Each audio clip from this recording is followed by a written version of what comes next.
Welcome to the deep dive.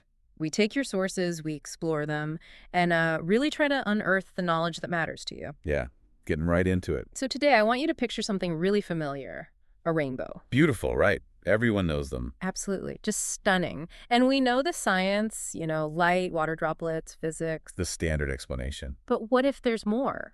Like, way more. Mm. What if it's not just weather, but an ancient promise?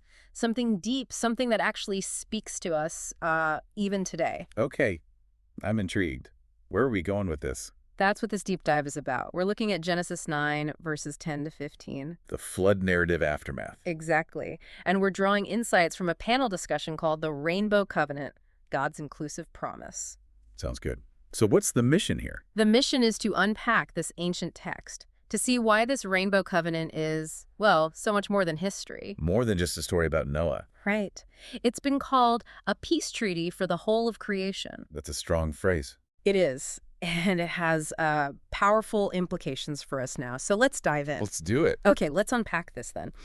When we think about this covenant, the one after the flood, Yeah. I think most people jump to humanity, right? God promising not to flood us again. That's the common takeaway. Definitely.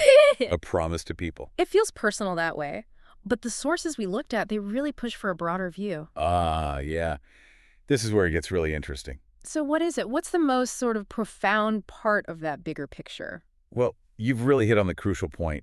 What's just fascinating, maybe even revolutionary, is how radically inclusive it is. Radically inclusive. Yeah, it's not just, okay, humans, you're safe. No, the text is explicit. Verse 10 says, every living creature, Every living creature. the birds, the livestock, every beast of the earth. It pulls everything in. Wow.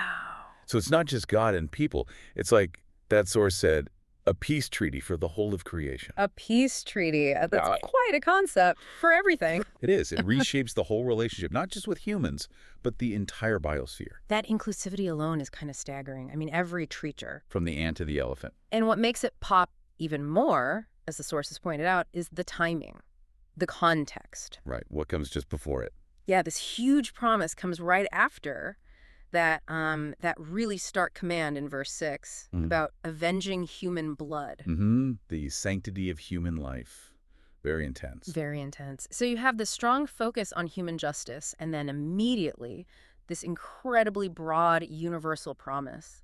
How do those fit together? They seem almost contrasting. It's a powerful contrast, isn't it? But if you connect it to the bigger picture, Okay. that inclusivity coming right after the justice command, it actually sets up a kind of boundary on chaos itself. A boundary on chaos. Explain that. Well, think about the flood. That was chaos let loose, right? A judgment that hit absolutely everything. Not just people. It affected the whole world. Exactly. The mountains, the valleys, the animals, the plants. Total reset. Yeah. So this promise, this covenant of preservation, it has to extend to everything too. Ah, I see. The response matches the scale of the event. Precisely. It puts a divine limit on that kind of overwhelming, destructive disorder ever happening again. The source called it a massive reset. A massive reset. Yeah, a cosmic reordering. And the so what, for us, for you listening, is that it establishes this foundational order, protection for all life. Not just human life. Right. It ensures the stability needed for everything to rebuild, to thrive, for nature, for society. All under this guaranteed promise. It does reframe it. It's not just don't worry humans, it's don't worry existence. Something like that, yeah. A commitment to the conditions for life itself. Okay, so part of this new order, this stability, hinges on God's rule. And the text uses that specific word in verse 15. I will remember my covenant. Very significant word. It is. For anyone familiar with the text, God's saying he will remember. That feels huge. What's the deeper layer there? Why emphasize God's memory? Well, it raises an important question about God's nature, doesn't it? How so? It implies the rainbow isn't only a sign for us, for humans to look up and recall the promise. Okay. It suggests it's also a sign that triggers God's own memory. Like Yeah. God looks at it and is reminded of his commitment. So God needs reminding. Or is it something else? Not reminded, like humans forget, obviously. It's more about the foundation of the promise. It tells us the covenant is rooted deep in God's own character, his faithfulness. So it's about his consistency, not ours. Exactly. It doesn't depend on our ability to remember or frankly, our obedience. Mm. The guarantee rests entirely on his nature, his commitment to himself and creation. That's a powerful assurance. The burden isn't on us to keep it going. Right. It's about divine reliability. And speaking of powerful symbols, the bow itself. The rainbow, it's not just colors, it's called a bow. Yeah, the Hebrew word is kishit, which means bow. And in the ancient world, a bow wasn't, well, it wasn't just pretty, it was a weapon. Absolutely. A primary weapon of war, used by gods, by warriors, for judgment, for conquest. So there's significance in God using that specific image, Yeah. repurposing it almost. Oh, definitely. That's where understanding the context is fascinating. Yeah. You're right. The bow is war, destruction. Mhm. And here, God takes his weapon, the very kind of power perhaps associated with the flood's judgment, and he hangs it up. Hangs it up, disarmed. Symbolically, yes. Yeah. Often pictured unstrung, pointing away from earth, he transforms this instrument of destruction into an emblem of my commitment to peace with you and all your animal neighbors. It's like divine disarmament. Wow, turning a weapon into a promise of peace. Exactly, a visual metaphor. Taking the symbol of ultimate power and judgment and making it this vibrant, constant sign of grace and peace. A radical repurposing. That's really profound, turning threat into safety. So this isn't just like a suggestion, it's defined, a pact. Oh, absolutely definitive. God is very clear. He says, essentially, this is the sign between Right. me and you and every living creature. For all future generations. Yes.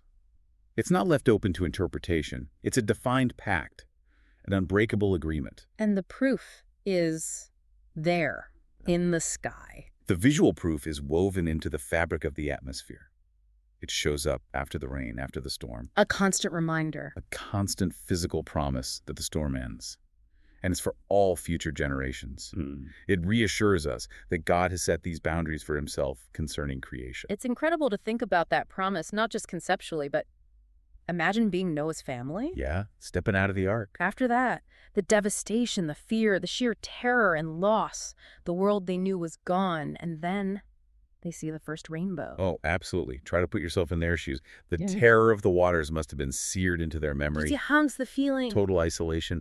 And then this gentle, beautiful ark appears. It wouldn't just be, oh, pretty colors. No way. It will be a visceral encounter with God's mercy. A Mhm. powerful, almost physical sign that even after judgment, after total devastation, God's desire is to restore. to restore and bless.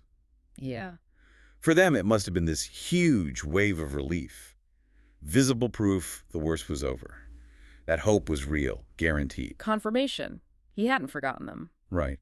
Even when the whole world seemed lost. So this really elevates the rainbow way beyond just science or even just a pretty sight. It really does. It makes it something fundamental. How so? It becomes, as one source put it, a regular recurring appointment with grace. An appointment with grace. I like that. Every time it appears, it's like God saying to all creation, you can count on this. The promise holds. Yes, it's a covenant where God commits himself to this pattern of restraint and faithfulness.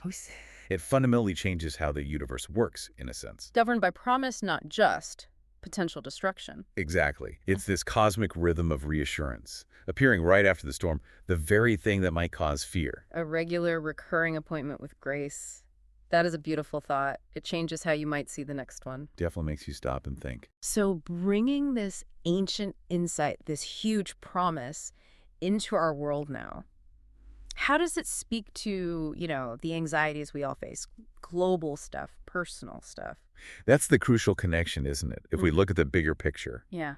the rainbow really acts like God's reset button for the world's anxiety. A reset button for anxiety. It's this divine pledge, a guarantee that those cosmic waters of chaos, the kind that could just undo everything, Yeah. they won't overwhelm us like that again. Okay.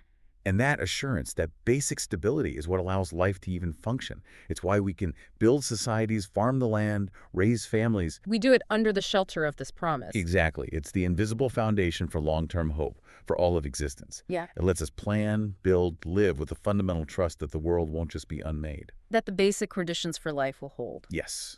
It's underwritten by that promise. That's a powerful perspective, that the stability we often just assume has this ancient divine guarantee behind it. Yeah. Okay, so more personally then. When we face our floods, those times of intense fear or grief or chaos that feel like they're drowning us personally. Our own private storms. How does the Rainbow Covenant speak into those moments? How does it encourage us? Well, this really raises an important question for us personally, doesn't it? It does. When we are in those personal floods of fear, grief, or chaos, when our world feels dark and submerged, Yeah. the rainbow encourages us to look for the sign of God's faithfulness, Mm. even then, especially then. To look for the sign. It's a reminder that he sees us. He remembers his promises, not just the big cosmic one, but his promises to us. And he's committed to being there in the aftermath. To bring peace even after our storm. Yes, to bring restoration. So it becomes this profound call to trust his goodness even when the sky looks completely dark. Even when hope feels distant. Exactly. Yeah. It's a reminder that after our worst storms, there's still a promise of peace, of a new beginning.